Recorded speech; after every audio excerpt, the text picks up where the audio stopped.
How's it going, guys? My name's Mike Famlot. I am the founder and owner of Sussex County Bigfoot, and I'm also creating the show In the Shadow of Big Red Eye.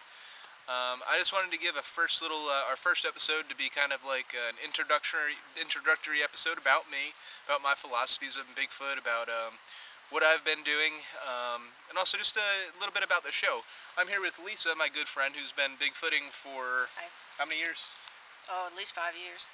So quite some time, and we're just going to do kind of like a question and answer thing, and hopefully answer some questions that you guys have about the show. So Mike, what made you decide you wanted to start doing a series like this?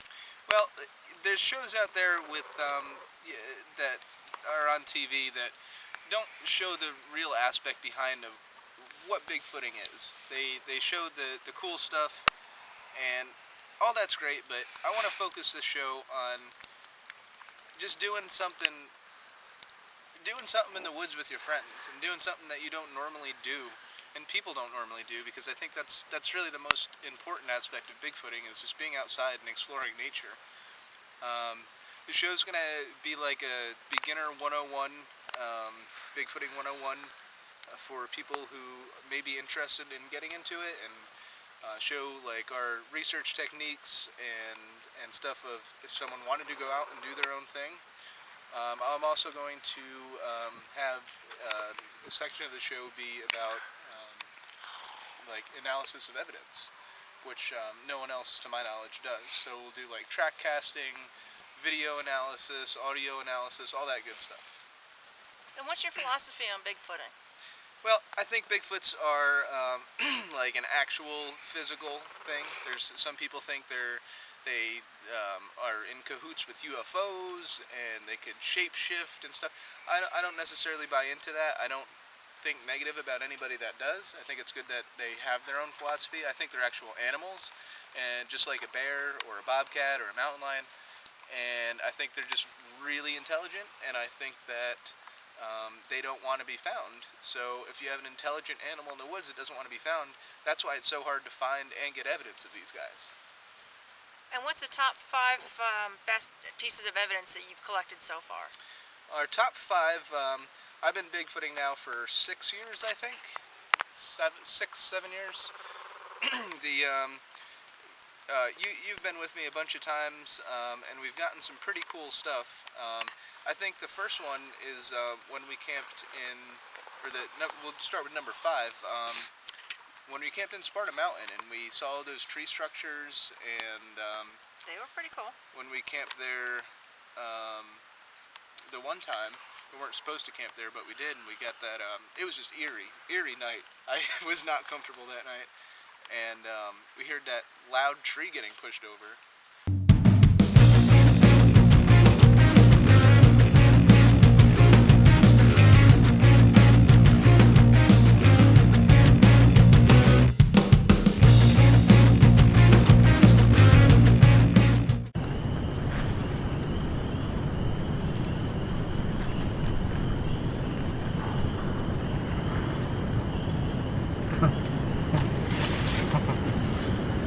What was that?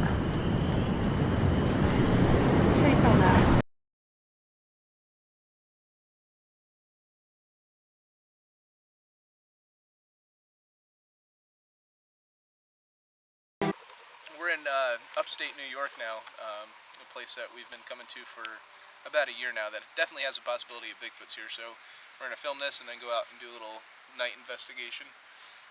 But yeah, that Sparta Mountain was still a great place. I mean, unfortunately now they're doing logging there, so they're cutting down like 500 of the 1,000 acres, and unfortunately I think that's going to really push them out, and unfortunately they've already begun that, so I don't know if they're going to be there or not. But I think number 4, you were with me for this one too, Lisa, would be the track that we found in High Point. Yeah, that was a big one. I think it measured 15.5 inches, and we were actually there investigating a report of a guy that's found hundreds, if not thousands, of tracks there. So when we were walking, it was early in the morning, when we were walking just right off the side of this fire cut road. I mean, you could see, I'll put the picture up now, you could see that, you know, there's 5 toes, 15.5 inches long. I think it was 7.5 inches wide. Yeah, it was pretty and that's, wide. well outside of human range. Like I said, this is an early morning. We were up there, fresh snow on the ground. No one was up there before us. There were no other tracks before us. So I think that was really cool. Number 3, I think you were with me for all these, actually, Lisa. Probably. When we went up to Whitehall, and we heard the house. Yeah. Right before we had our number 1 piece of evidence, the howls that we heard in Whitehall were just insane. I mean, we were sitting on the bank of the Pulteney River. Yep. And just kind of sitting, being quiet, and all of a sudden you hear this. I mean, you hear the excitement in my voice. I'll play the clip now.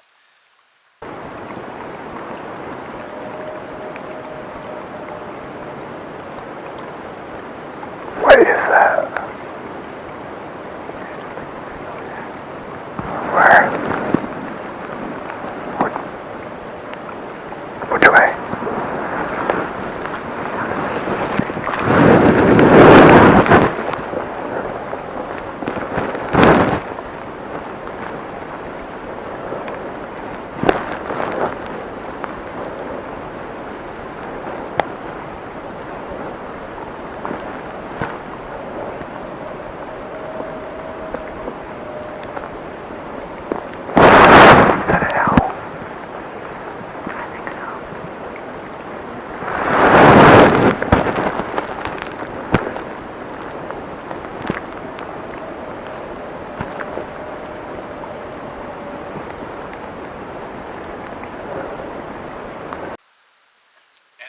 It's just I mean, I don't know. That I actually sent that off to a couple different people who analyze audio.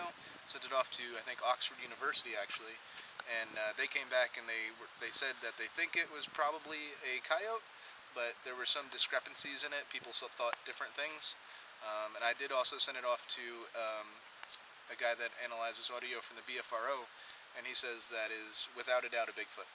So.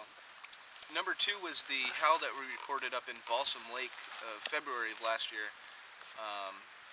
We actually have an episode. We were just up there a couple weeks ago filming, and we'll play the clip now. Sorry about the swear word in it. My buddy was not accustomed to hearing Bigfoot howling in the night, so he was kind of taken back by it. But that was really cool too.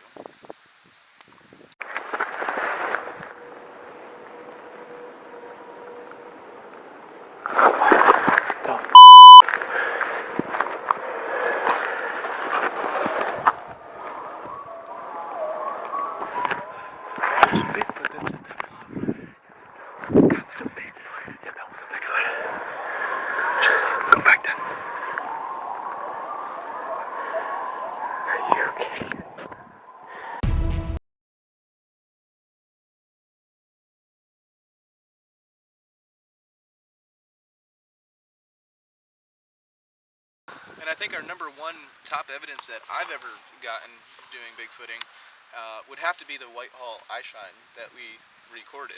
Yeah. That was just insane. We were, you want to tell the story? Because you kind of were up there before I was. We were camped out on a private property in Whitehall, New York, and I was out there with the property owner's son, and we were walking a little ways, and the hair on the back of my neck started to stand up. So I said, I'm stopping here for a second, I'm not going any further. And Mike and our other friend Kevin were behind us, and I noticed that there was some eye shine probably a good 20 to 30 yards ahead of us, and I'm like, guys, there's something straight ahead. I see the eye shine. And Mike and Kevin walked ahead of where the son and I were standing and proceeded to film, and for 15 minutes we watched this thing kind of playing peekaboo behind a tree. It was actually pretty cool. It was scary as anything. But that video, I'm going to put a clip up on now. However, the full video is also available on my YouTube channel, Sasquatch County Bigfoot, if you're interested in watching that.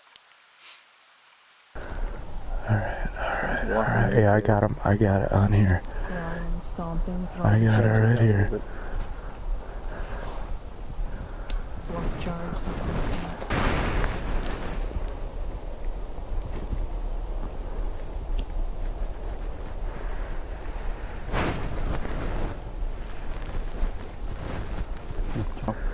No, we go forward a bit. Hold on. Let me just get this on. Let's get this on film just a little bit longer. But hopefully this year we're gonna get another top 5 for all time, because I think we're gonna be hitting it pretty hard this year. We have a bunch of expeditions planned, and they're in some really great areas at some really great times of year. So hopefully this season will be cut short because we'll find them and film them. That would be my goal, but we'll see.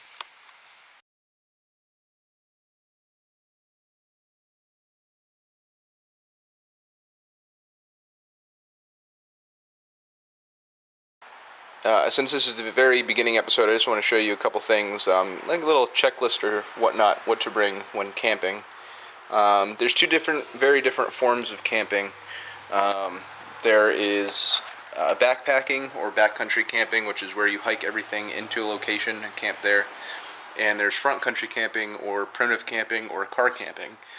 And that's what we do mostly for our expeditions, and I'll explain why in a second. But the very basic checklist is of all of them is you need like a couple things. First is water or a water filter.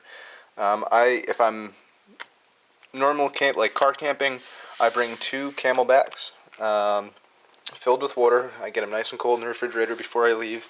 And I also bring a water filter. The filter is just in case you run out. I also have, you can see a case of water up there too. Always have minimum that, just in case. I know I drink a lot of water when I go camping, so just for me, I bring extra because I know that's what I do. The second thing you need is a way to make fire. So there's a couple ways to do that. This is my Squatchin I don't even know what you call it.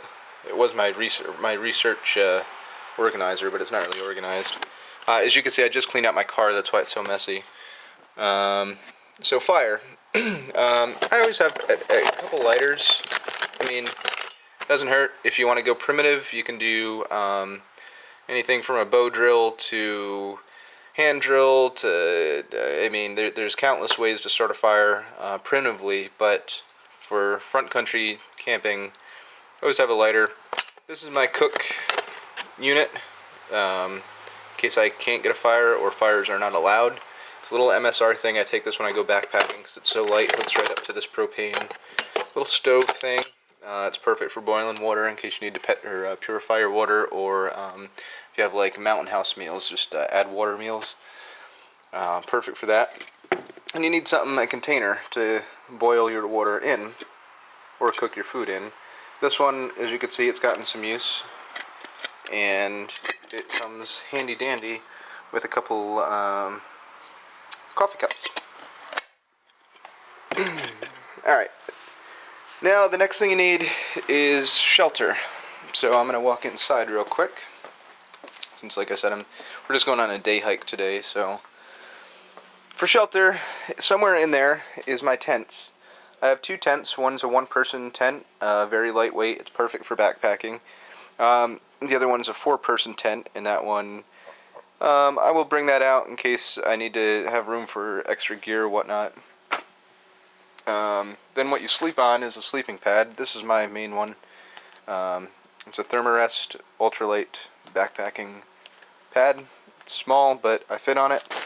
This is my larger, older one, which is, I have 2 of everything, just in case anybody wants to come out with me. And then, this is my sleeping bag. It's a Kilty Down 20. I just got it. It's my warmest bag, even warmer than my 0-degree bag, and I love it. The only thing with it is it's down, so you gotta be careful with down because you can't get it wet, because if it gets wet, then the material on the inside, the feathers, stop working. So it's got to be careful with that. If it's raining, just heads up to that. Another thing you want to bring if you're car camping is bug spray. I cannot stress bug spray enough. Nothing makes a trip miserable than getting eaten alive by bugs, and it's gonna happen on the first night, so expect it. I bring extra. I bring like 3 cans of this stuff just in case. You see, I got the 40% DEET, the DEET. Don't get DEET if you're allergic to it, because there are people that are allergic to it. If you don't know if you're allergic to it, then just try it out a little bit before you spray it all over your body. The DEET is going to get the ticks away, or keep the ticks off. Another thing, I ran out of it, I gotta go, so I'm going to pick up more now, is permethrin. Something you spray on your clothing, and that is supposed to repel ticks as well. Ticks are terrible this year. By the time you see this, though, they're probably going to be all dead. But I just pulled one off me the other day, so and I never have ticks on me.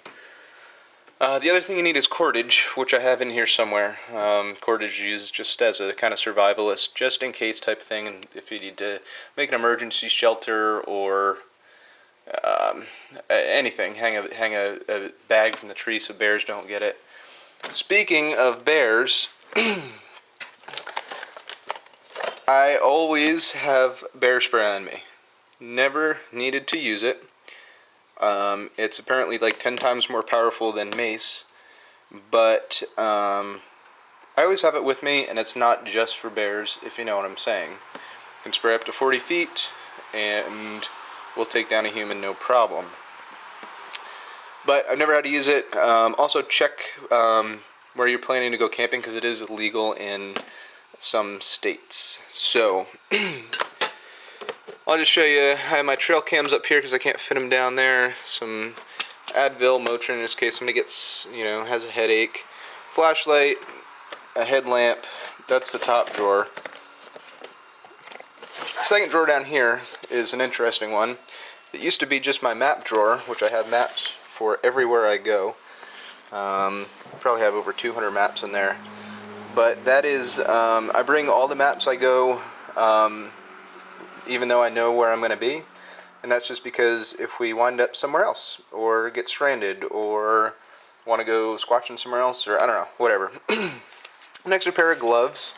Here's my thermal underwear. I always keep a pair in the car.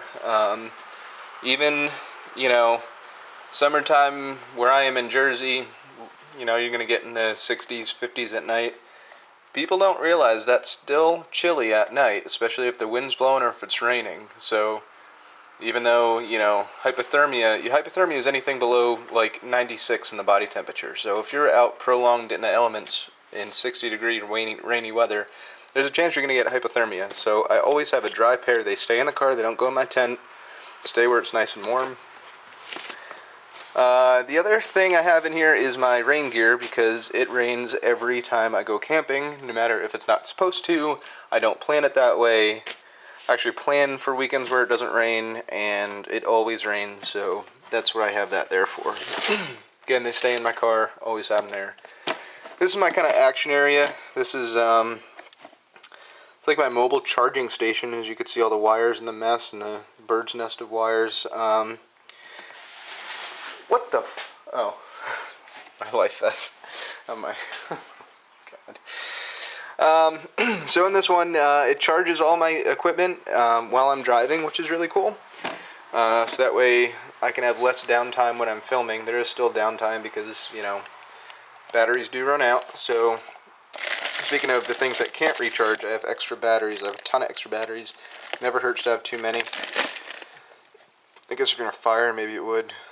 Hopefully there's not going to be a fire. I just jinxed myself. My thermal imaging, voice recorders, my GoPro, which has been giving me some problems, which isn't good. Glasses cam, radio, which is also on the charger. Drone batteries, drone, just some general filming stuff.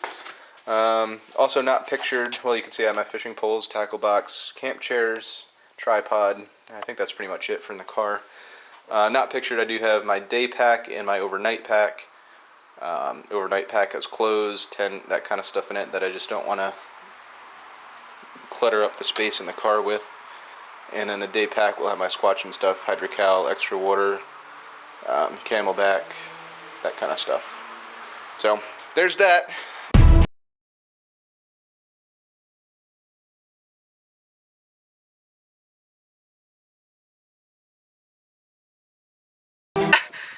As you can see, our expeditions bring us to some pretty amazing places, and this season is not going to be any exception.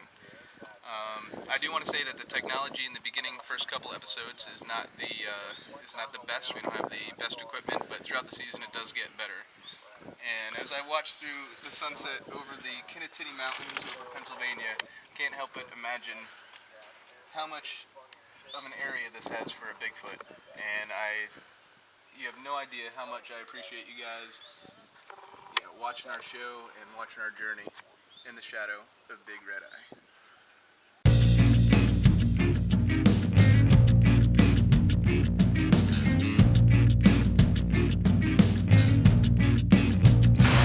Holy crap, that's amazing. Look at that.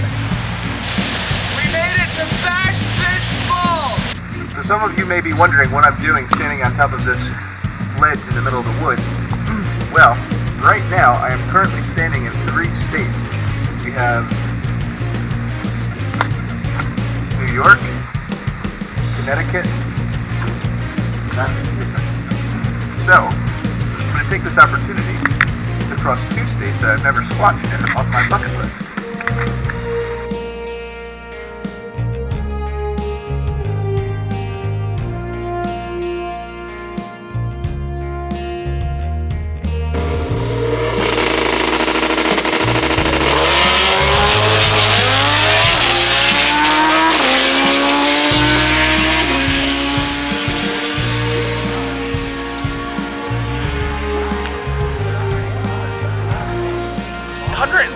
Miles an hour. So this is what happens when you go bigfooting a lot.